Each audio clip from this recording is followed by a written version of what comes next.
Pertama, saya akan menjelaskan motif dan motivasi. Motif merupakan suatu dorongan, hasrat, dan keinginan untuk melakukan sesuatu atau sering disebut juga driving force. Sedangkan motivasi adalah kekuatan untuk mengarahkan atau menyalurkan motif untuk perilaku memiliki tujuan instrumental behavior.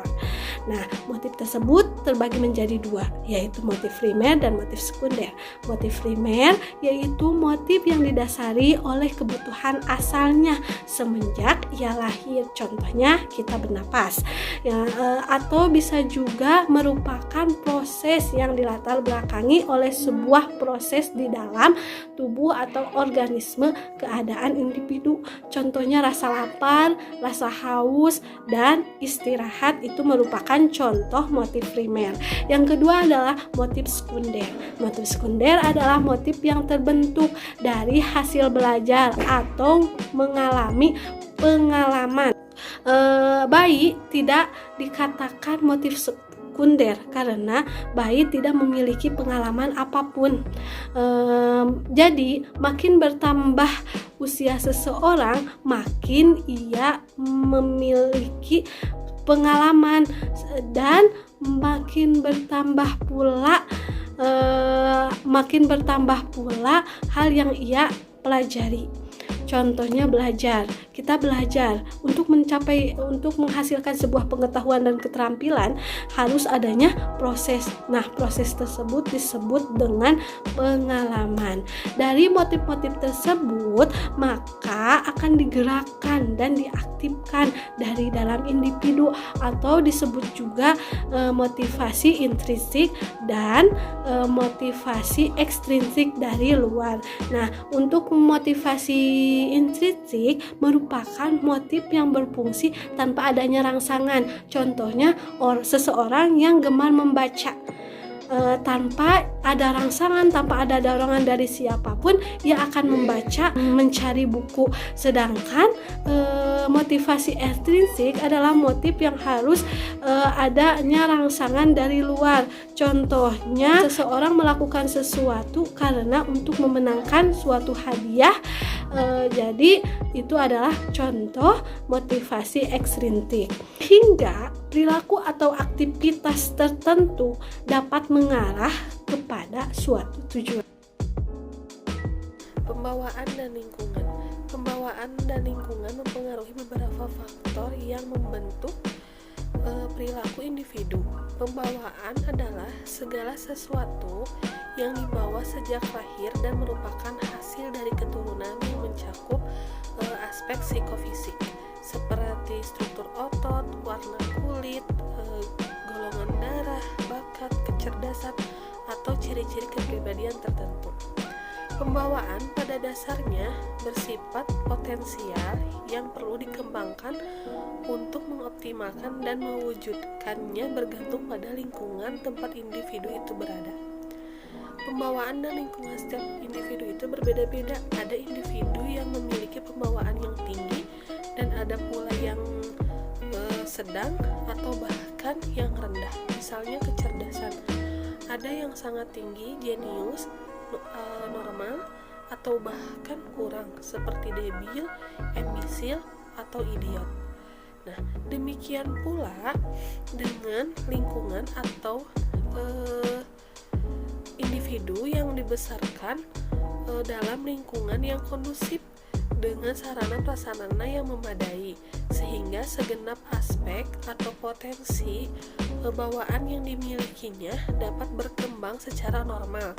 Namun, ada pula individu yang hidup berada dalam lingkungan yang kurang kondusif dengan sarana prasarananya yang serba terbatas, sehingga segenap potensi bawaan yang dimilikinya tidak dapat berkembang dengan baik dan menjadi sia-sia. Perkembangan individu berkenaan dengan proses tumbuh dan berkembangnya suatu individu, yang dimana perkembangan artinya bertambahnya suatu kemampuan atau skill.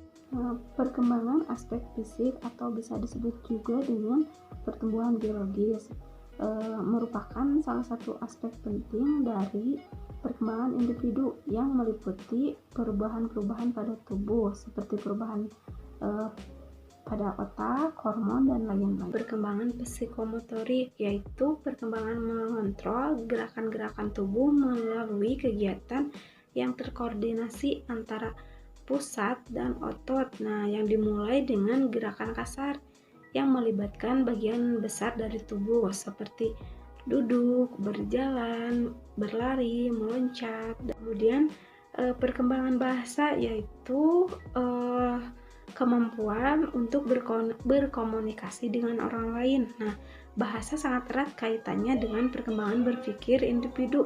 Perkembangan individu terlihat pada perkembangan bahasa, yakni kemampuan untuk membentuk pengertian, menyusun pendapat, dan juga menarik kesimpulan.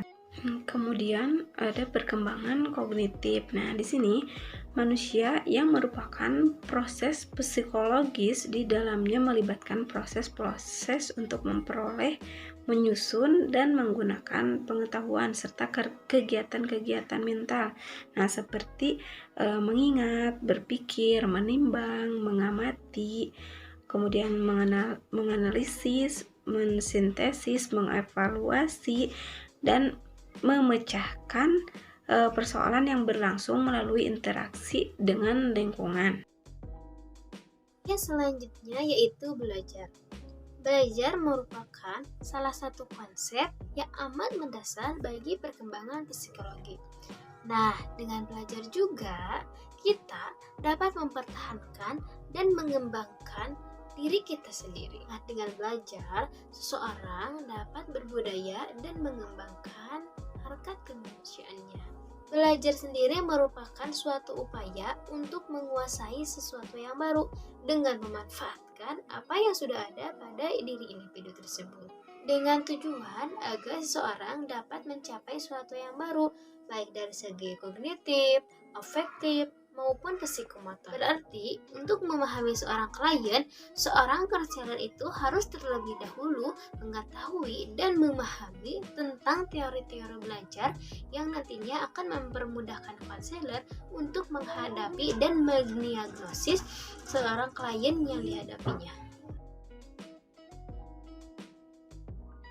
Nah, hingga saat ini para ahli nampaknya belum menemukan rumusan kepribadian secara bulat dan komprehensif. Nah, dalam suatu penelitian kepustakaan yang dilakukan oleh Gordon, kurang lebih ditemukan hampir 50 definisi tentang kepribadian yang berbeda-beda. Nah, berangkat dari studi yang dilakukannya, Gordon menemukan satu rumusan tentang kepribadian yang menurutnya itu lebih lengkap, yaitu menurut pendapatnya kepribadian adalah organisasi dinamis dalam diri individu sebagai sistem psikosifik yang menentukan cara yang unik dalam menyesuaikan diri terhadap lingkungannya. Pendapat lain mengatakan bahwa kepribadian adalah keseluruhan cara seorang individu bereaksi dan berinteraksi dengan individu lain. Nah, di samping itu juga kepribadian sering diartikan sebagai ciri-ciri yang menonjol pada diri individu, seperti kepada orang yang pemalu, dikenakan atribut berkepribadian pemalu. Juga kepada orang yang supel dikenakan atribut berkepribadian yang supel, dan kepada orang yang pelin-pelan, pengecut, dan semacamnya diberikan juga atribut yaitu tidak punya kepribadian. Materi yang terakhir pada perkembangan kejiwaan pada anak adalah perkembangan keagamaan pada anak. Pada perkembangan keagamaan pada anak terbagi ke dalam 3 tingkatan, yaitu yang pertama, 1. The fairy tale stage atau tingkat dongeng. Tingkatan ini dimulai pada anak usia 3 sampai 6 tahun. Pada tingkatan ini, perkembangan agama pada anak masih dipengaruhi oleh fantasi dan emosi. Pada tingkat penghayatan ketuhanan ini, anak memahami konsep ketuhanan sesuai dengan tingkat perkembangan intelektualnya. Kehidupan pada masa ini masih banyak dipengaruhi oleh kehidupan fantasi, sehingga dalam menanggapi agama pun anak masih menanggapinya dengan konsep fantastis yang diliputi oleh dongeng-dongeng yang kurang masuk akal, dan perhatian anak pun lebih tertuju pada pemuka agamanya daripada ajaran agamanya. Yang kedua, the realistic stage atau tingkat kepercayaan.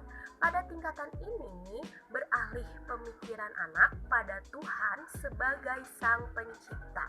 Hubungan dengan Tuhan pada awalnya terbatas pada emosi saja, sehingga berubah pada hubungan dengan menggunakan pikiran dan logika.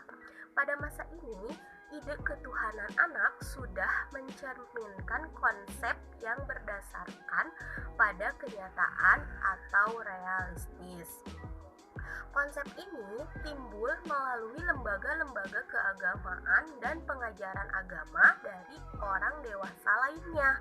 Pada masa ini juga, tingkat keagamaan pada anak didasarkan oleh dorongan emosional, sehingga mereka melahirkan konsep Tuhan yang formalis.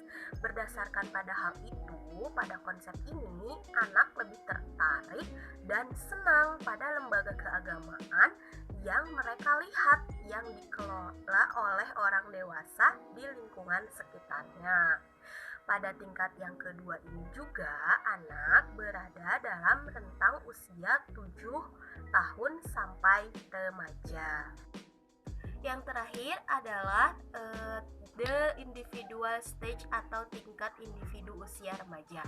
Pada tingkat ini, anak telah memiliki kepekaan emosi yang tinggi sejalan dengan perkembangan usia mereka. Konsep keagamaan yang individualistik ini terbagi menjadi 3 golongan. Yang pertama, 1. Konsep ketuhanan yang konvensional dan konservatif dengan dipengaruhi sebagian kecil fantasi. Yang kedua, konsep ketuhanan yang lebih murni dinyatakan dengan pandangan yang bersifat personal atau perorangan. Dan yang terakhir adalah konsep ketuhanan yang bersifat humanistik. Agama telah menjadi etos humanis pada diri mereka dalam menghayati ajaran agama. Perubahan ini di setiap tingkatannya dipengaruhi oleh faktor intern yaitu perkembangan usia dan faktor ekstern yang berupa pengaruh luar yang dialaminya. Sekian pemaparan materi dari kelompok kami, kurang lebihnya mohon maaf. Wassalamualaikum warahmatullahi wabarakatuh.